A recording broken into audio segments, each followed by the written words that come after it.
인플루언서를 따라다니는 사이버 스토킹. 강해진 처벌은 어떻게 될까? 인터넷 기술이 급격하게 발달하면서 우리는 시간적, 공간적 제한을 받지 않고 다른 나라 사람들과도 자유롭게 소통할 수 있습니다. 인터넷을 통해 수많은 정보도 손쉽게 얻을 수 있고 다양한 사람들과 친구가 될 수 있게 되었습니다. 오프라인 공간에서보다 훨씬 더 많은 사람이 서로 관계를 맺어갈 수 있게 된 만큼 사람 사이 발생하는 문제 건수도 급증했습니다. 이는 사소한 다툼이나 언쟁뿐만 아니라 범죄까지 발생하고 있어 사회적으로 심각한 문제로 떠오르고 있습니다. 아무리 가까운 사이라 생각했다 할지라도 상대방의 생각은 다를 수 있기에 항상 조심해야 하는데요. 그 중에서도 최근 빈번하게 발생하는 문제는 사이버 스토킹이네요. 오늘은 사이버 스토킹에 관한 내용을 자세히 살펴보도록 하겠습니다. 최근에 스토킹으로 시작하여 상대를 협박, 성폭행, 심지어 살해하기까지 한 끔찍한 범죄들이 연이어 발생했습니다. 과거에는 스토킹 행위가 가벼운 범죄 행위로 여겨져 경범죄처벌법이 적용되었고 그 처벌도 10만 원 정도의 벌금에 그쳤습니다. 그러나 끔찍한 스토킹 범죄가 잇따라 발생하면서 스토킹 범죄에 대한 처벌을 강화하는 내용의 스토킹 처벌법이 제정되었습니다. 스토킹은 절대 가벼운 범죄가 아니며 상대에게 중한 상해나 피해를 끼칠 가능성이 큰 범죄입니다. 스토킹은 과거 연인이나 친구, 회사 동료 등 가까운 사람뿐만 아니라 서로 아는 사이가 아니어도 충분히 발생할 수 있습니다. 코로나19 사태 이후 온라인 활동이 활발해지면서 사이버 공간에서 알게 된 모르는 누군가로부터 스토킹 피해를 보는 사례도 급격히 증가한 것으로 나타났습니다. 특히 요즘에는 개인적인 생활을 담은 사진을 SNS에 올리는 분들이 많은데요. 아는 사이가 아니더라도 큰 어려움 없이 타인의 사진이나 생활을 둘러볼 수 있습니다. 다른 사람의 SNS를 보며 그에 대한 관심을 품게 되는 분들도 계십니다. 그중 일부는 SNS 메시지를 통해 조심스럽게 자신의 마음을 전하시는 분들도 계신데요. 그러나 모두가 자신의 마음과 같기란 쉽지 않습니다. 상대방에게 연락을 취했을 때 거절 의사가 불쾌감을 표시했다면 더 이상 연락을 취하지 않는 것이 좋습니다. 만약 상대방이 거부 의사를 나타냈음에도 지속적인 연락을 취했다면 스토킹 혐의로 처벌받게 될 수 있습니다. 오프라인 공간에서 벌어지는 스토킹은 피해자를 직접 찾아가거나 피해자나 그의 가족 주변을 서성이거나 물건 등을 가져다 두는 등의 행위로 불안감, 공포심을 느끼게 한 경우에 스토킹 혐의가 인정될 수 있습니다. 앞서 말씀드렸듯이 이제는 스토킹 행위가 중범죄로 인정되어 최대 실형까지 선고될 수 있습니다. 스토킹 처벌법 제정으로 무거워진 사이버 스토킹 처벌 수위에 대하여 자세히 살펴보도록 하겠습니다.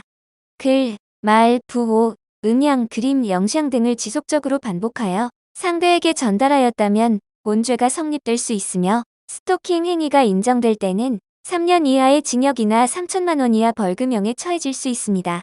스토킹 행위가 인정되려면 지속적 반복적인 행위가 있어야 하고 상대방이 불안감 또는 공포심을 느낄 만한 행위라야 합니다.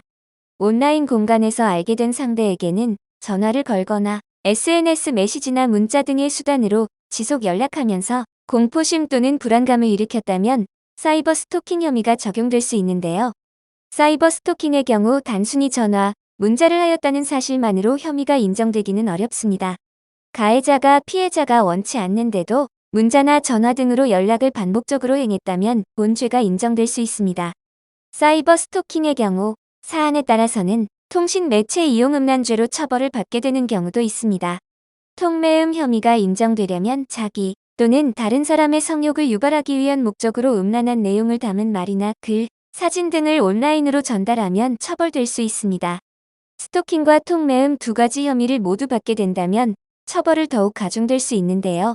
또한 통매음은 스토킹 범죄와 달리 성범죄 중 하나이기에 성범죄 처벌과 함께 보안 처분까지 내려질 수 있다는 사실을 기억하시길 바랍니다. 간혹 억울하게 스토킹 혐의를 받게 되는 경우도 상당히 많은데요.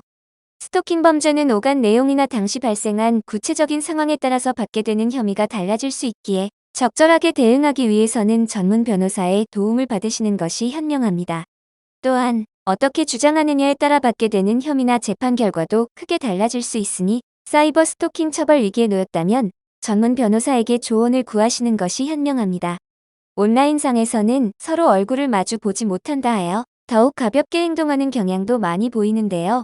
그러나 온라인상으로나 현실에서나 스토킹 행위는 중범죄로 인식되고 있고 처벌 수위를 강화해야 한다는 목소리가 지속적으로 나오고 있기에 앞으로 처벌 수위는 점점 강화될 것으로 예상됩니다. 스토킹 처벌 위기에 놓였음에도 적절하게 대응하지 못한다면 자신이 저지르지 않은 혐의까지 뒤집어쓰게 될 수도 있는데요. 억울하게 본죄에 연루된 경우에는 객관적인 사실을 바탕으로 자신의 무고함을 입증할 수 있는지 전문가에게 먼저 법리적 검토를 받아보시길 바랍니다. 만약 혐의를 벗기 어려운 상황이라면 피해자와 합의를 시도해 보시는 것도 하나의 방법이 될 수 있습니다. 스토킹 범죄는 반의사불벌죄로 피해자가 상대방에게 처벌이 내려지는 것을 원하지 않을 경우에는 처벌을 피할 수 있기 때문입니다. 각자가 처한 상황에 따라 대응 전략은 크게 달라질 수 있으니 먼저는 전문 변호사에게 무료 상담을 받아 대응 방향을 확인하시길 바랍니다. 법률사무소 AL에서는 전문 변호사가 24시간 무료 법률 상담을 도와드리고 있으니 언제든지 도움이 필요하다면 연락하셔서 신속하게 대응하시길 바랍니다. 전문 변호사의 조력을 받아 초기 대응하여 원하는 결과를 얻으시길 바랍니다.